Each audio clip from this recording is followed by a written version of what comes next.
downstream. As well, the Ministers of Works, David Umahi, says President Bola Ahmed Tinubu has approved all the proposed interventions for the rehabilitation of the East-West roads. Umahi disclosed this after a closed-door meeting with President Bola Tinubu at the presidential villa in Abuja. He noted that his administration will flush out elements within the government causing delays in road development across the country. Uyi Agbamofoegbe has details.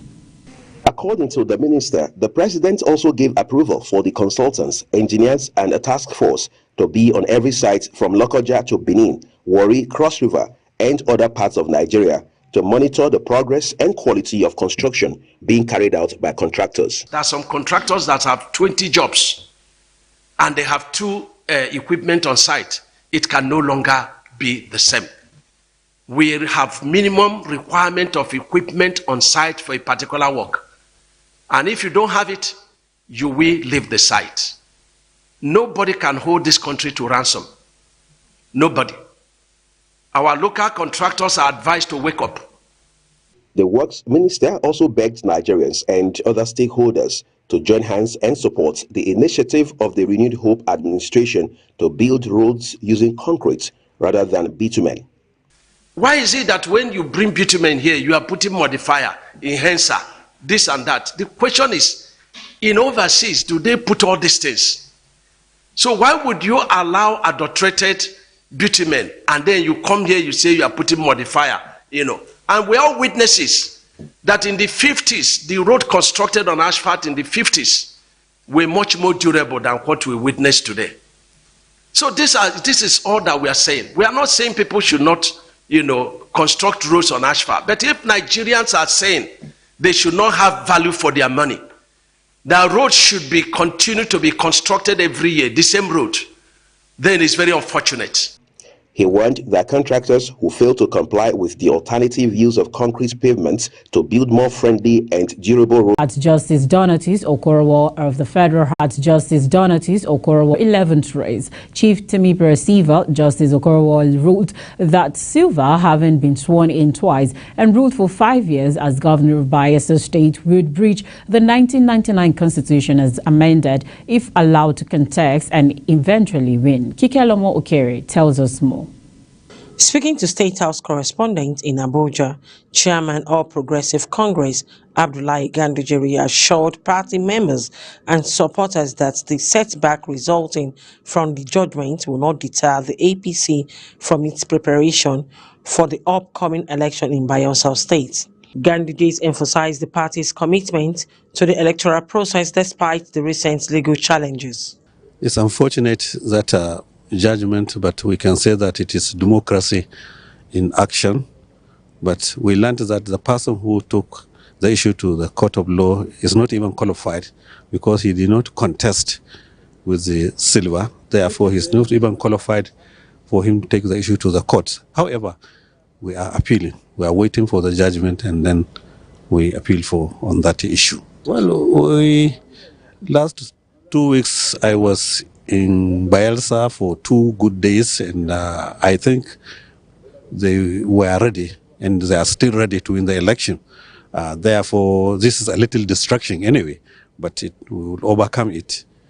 We believe the appeal court will give us a positive judgment, so that, but that will not stop us from making arrangement for the forthcoming election, which is coming up on the 11th November 2023. The APC national chairman also called for calm among party members, highlighting that the individual who brought the case to court may not have been qualified to do so, as they did not contest against the APC candidate Sylvia in the original primary election. Kikelomo Okere, Global Television News. The federal government on Tuesday said it was considering the growing demand for the establishment of an international anti-corruption court, describing it as a paradigm shift in its approach to combating corruption at all the global level.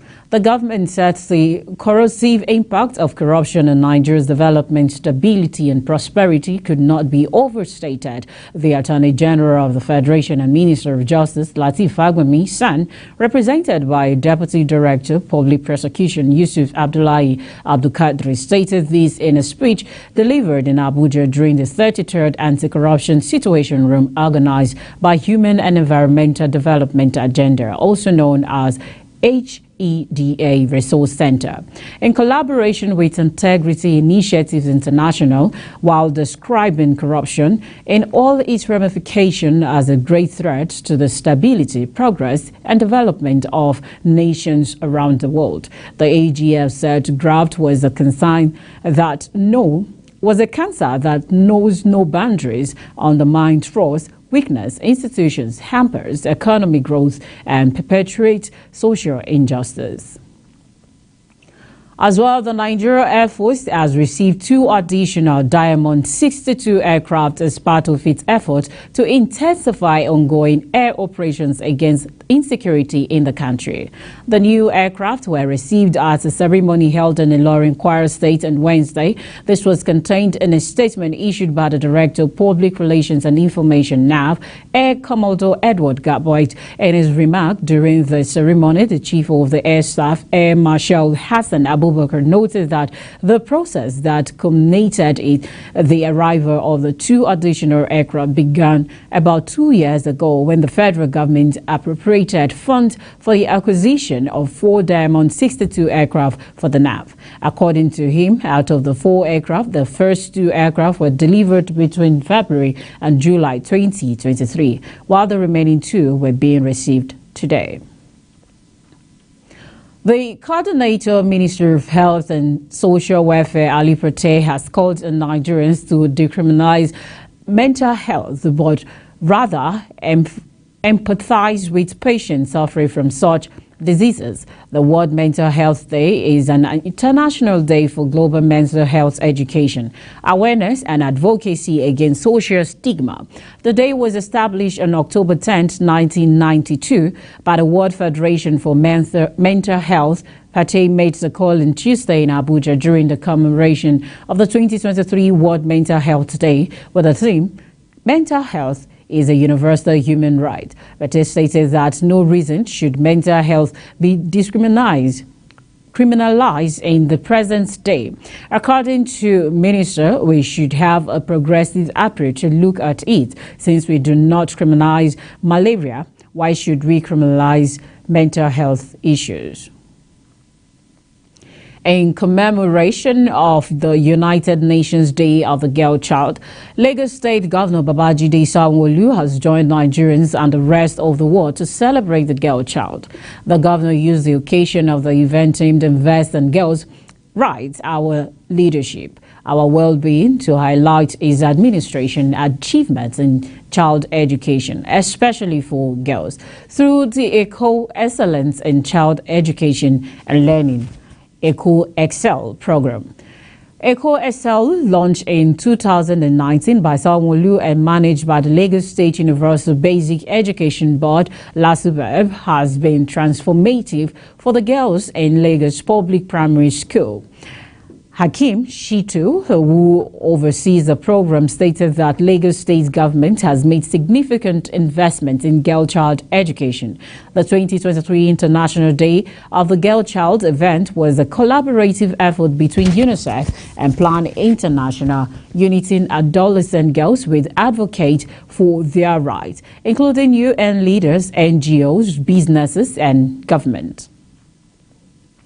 Journalist Cheng Lin has returned home to Australia after more than 3 years of detention in China. She was met at the airport by the Foreign Minister Penny Wong. Australia's Prime Minister Anthony Albanese said, announcing her release, Cheng Lin, 48, was working as a business reporter for China's state-run English-language TV station when she was arrested on 13th August 2020.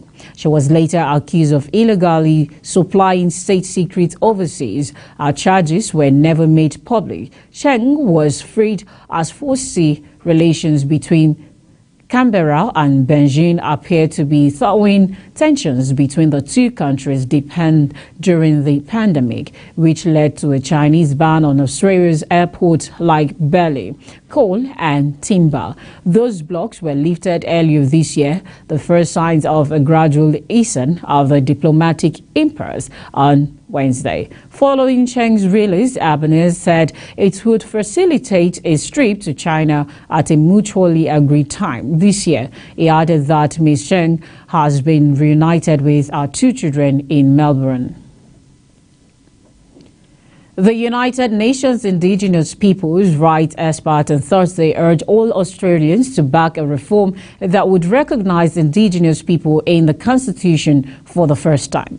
The October 14th referendum aimed at elevating the rights of Indigenous people whose ancestors were in Australia for 60,000 years before British colonial rule began in the late 1700s. The rights in the consulted on policies that affect them, also referred to as voice jurors. Francisco Calizer, the UN Special Rapporteur on the Rights of Indigenous People, issued a joint statement with Sawyer Deva, Special Rapporteur on the Rights to Development, urging Australians to support the proposal.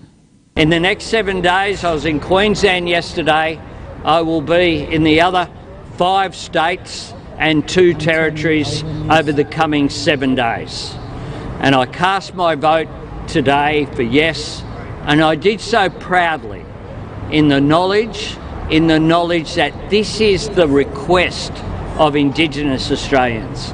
A hand outreached simply asking for non-Indigenous Australia to grasp that hand of friendship in the spirit of reconciliation. It is believed that the initiative will pave the way to overcoming the systemic discrimination and inequalities that have undermined the ability of Indigenous peoples to release their right to development and self-determination. The said UN Special Rapporteurs are unpaid, independent experts who are mandated by the Human Rights Council that do not speak for the United Nations but report their findings to it. You are watching the Global TV's news cycle, coming to you live from the Nigeria's capital, Abuja.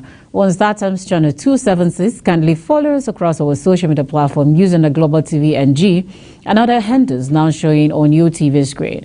When the Global TV's news cycle returns, IMF urges government around the world to cut deficit to core inflation.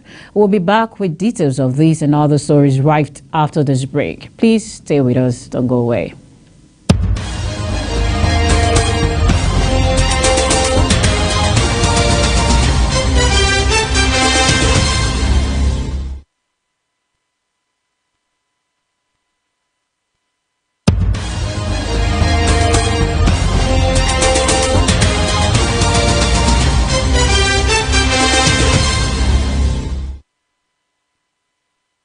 Welcome back, and if you're just joining us, the Stick Global Television bringing you live broadcast of the news cycle from Nigeria's capital, Abuja.